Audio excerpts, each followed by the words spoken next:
I'm Rob, and I'm in recovery from a gambling addiction. Made my last bet November the 12th, 2022, which is now officially 1,100 days ago. And I just want you to avoid going down the same path with your life that I did with mine. So here's what I've learned since then. If I could go back in time and talk to the version of me that was desperately addicted to gambling for 12 hours a day, I wouldn't tell him to stop gambling. I would tell him to ask himself this question: why are you doing what you're doing? Because what I realized looking back was that by the time I realized I had a gambling problem, I was just gambling out of sheer habit, almost muscle memory. I woke up every morning and I spent the whole day gambling because that's what I was used to doing. That's what I thought I should do. That's what I wanted to do, so I thought. So it's very easy to tell someone, including your former self, just don't do that. But would it really have made a difference? I want to talk to you about what I wish I knew before I quit gambling, because had I known these things, I think it would have made a bigger impact. If I was more aware of my behavior, I don't know how much money and how much time I might have saved. But for those of you that don't know me, my name's Rob, and I'm in recovery from a gambling addiction. I made my last bet November the 12th of 2022, and since then, I've created this channel to try to help you avoid going down the same path with your life that I went down with mine. So if you or a loved one is struggling with a gambling addiction, make sure you hit that subscribe button, because every single day I post a video on this channel aimed at helping you to live a better life. Lesson number 1, stopping gambling is hard, but it's not a punishment. I genuinely had no idea what to do with my time if I wasn't gambling during my active addiction.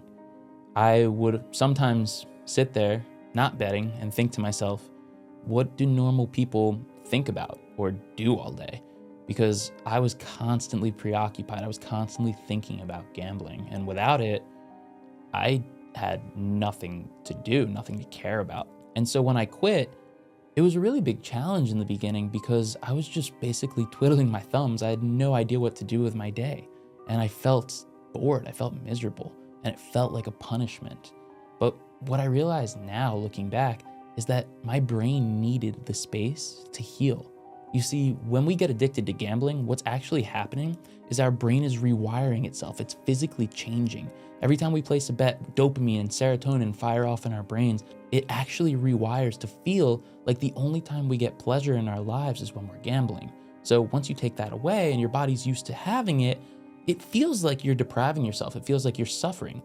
But in reality, your brain is just fixing itself. It's heading back towards those normal baselines, those normal tolerance levels of dopamine that you had before you spent 12 hours a day spinning a slot. But it takes time. So you need to recognize that it's okay to feel bored. It's okay to feel like you don't know what you're going to do next, because that's the normal reality for someone who's going to stop gambling. So I really wish that I knew that, because every time I tried to take time off of gambling, I'd feel so antsy. I'd feel like a withdrawal symptom almost. And I'd feel like I had to go back. I had to go back or I would explode. Knowing the boredom was on its way would have made a big impact. Number 2, time moves slowly and then it moves very quickly. Again, in this idea of feeling bored at first, I really was just counting the hours that were passing since placing that last bet. I can take you back to November the 12th of 2022. That's the day I made my last bet. And right after I stopped, it was silent. There was nothing left to do. I was miserable. I was depressed. I had just lost a bunch of money, so it makes sense. But I would sit there and an hour would go by and it would feel like a day. And then the next day I woke up and I had nothing to do. I was so bored. I was just staring at the ground. And I just didn't know when it would get better. But now I wake up and every day is a little bit faster. People often say to me now, like, Rob, how do you feel? You're almost 3 years in recovery. And I feel like I felt 2 years into recovery. Not really much different. But it's because as we take time away from gambling, our life begins to gradually get better. And in the beginning, you don't feel like it's getting better because you're still dealing with the consequences. But after some time passes, life begins to feel good again. And as you're doing things that mean something to you, as you're moving forward with your life, it goes back to the way it was before you started to gamble. Do you even remember what it feels like before you started to gamble? Because it took me a really long time before I felt it again. Lesson number 3, and I honestly think this is probably the most important one on the list. The money doesn't heal what gambling broke. We like to think that if we get a big enough win, we can solve all of our problems. We can pay off our debts. We can pay back the people that we love, that love us, that we borrowed money from under false pretenses. And we have this idea that if we just get rich enough, that we can buy everyone nice things, they'll forgive us, they'll love us, we'll buy fame, we'll buy we'll buy credibility, we'll buy everything that we want back. Even though the entire time that you've been gambling, it's been deteriorating your relationships, you've been wasting your time, and of course you've been going broke. We have this idea that if we can just win enough, everything will somehow magically fall into place. I know I sure did, because every single time I was down gambling, I thought I have to go get it back to fix the problem. But the reality is, you're causing the damage by gambling. You're not going to fix it. Even if you do go out there and get a big win, is it going to be big enough to get you to stop? Or is it just going to be an excuse to make another bet? And say you do win big, you do pay off your debts, and you do buy your family a nice car, are they going to just magically forgive you for all the times you backstabbed them? All the times you lied, all the times you said you were somewhere when you were at the casino, all the times you ran off to the bathroom for 3 hours to spin slots on the toilet and you missed your family's birthday party? Are all of those things going to be forgiven because you hand them a pile of money? It's this sick, twisted way of thinking we have as addicts that life is about the money. The money is a measure of our worth. And while money is important in many facets of life, and it's not the only thing you're losing if you continue down the path of gambling addiction. Lesson 4, the same brain that got you addicted to gambling is not going to be the same brain that leads you to recovery. If you keep doing the same thing over and over again, the same result is going to happen.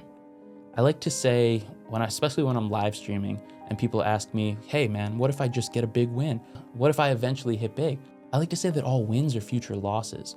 Because if you're not fixing the underlying patterns of behavior, you're always going to end up in the same situation, whether it's 1 hour from now, 1 day from now, 1 week, or a month from now. Eventually, you're going to lose that money if you keep gambling it, and it's going to be the same situation with every other aspect of your life. If you keep lying to people in your life to get money to gamble, you're going to keep doing that, even if you swear that it was the last time.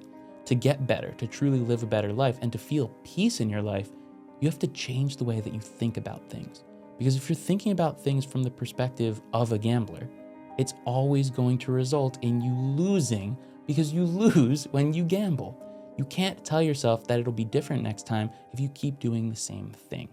So one of my good friends, Rob Sakowitz of Right Choice Recovery, he likes to say that the same brain that got you into the situation can't be the same brain that gets you out. When you get into recovery, you have to pursue a better way of thinking and living, which isn't always fun, but you're going to get different outcomes. And it's the corniest thing that I've ever heard, but I think it's true because so many people have said it to me, and I've said it a couple of times myself.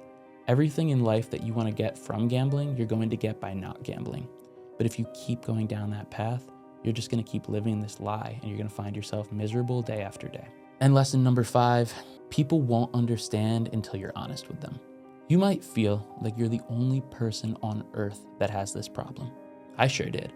In fact, I thought that because everyone else around me seemed to be winning when they were gambling, posting their wins on the internet, and just seeming to be very profitable with their bets, I thought I was just a bad gambler, to be honest, which led to me, 1, having an excuse to continue, but 2, just feeling so sad. Like, why am I the fuck up? Why am I the one that can't get it together? It's really just a lack of honesty. People are only showing you their highlight reels, and everyone around you, well, they're not going to know that you're struggling with any kind of problem unless you vocalize that and tell them. So if you're sitting there looking at your bank account again because you just spun away everything, if you're sitting there miserable because you just lied to your friends and family about why you needed money and now it's gone, you have to talk to them. If you keep it all inside, it's going to continue to fester and grow. Addiction thrives in isolation and secrecy.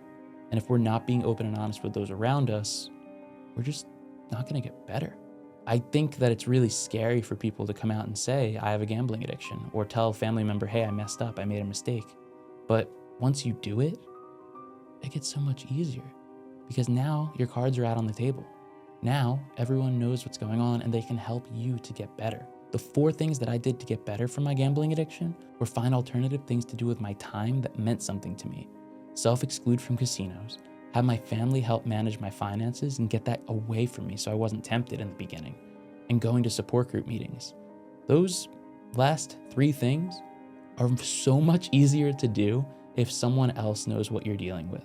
Because a family member can help you self-exclude, they can help manage that bank account. If you go to a support group meeting and tell people what's going on, you can hear stories from people who are going through the same exact thing that you're going through. And once you realize that you're not alone, you can actually begin to live a better life. So to recap, the 5 lessons that I wish I knew before I quit gambling were that recovery is hard, but it's not a punishment. Time moves slowly at first, but then speeds up. Money doesn't heal what gambling broke. The same brain that got you into the situation isn't going to be the same brain that gets you out of it. And people don't understand what you're going through until you talk about it. If you've been watching this video and you can relate to these twisted thoughts that I've been expressing, there's a decent chance that you could have a gambling addiction. But if you're not quite sure, then I want you to watch through this playlist next, where I go through the 20 questions that groups like Gamblers Anonymous use to determine if you have a gambling addiction. If you answer yes to 7 or more, it's said that you have a gambling problem of some nature. Go through that quiz and let's keep getting better together, one day at a time.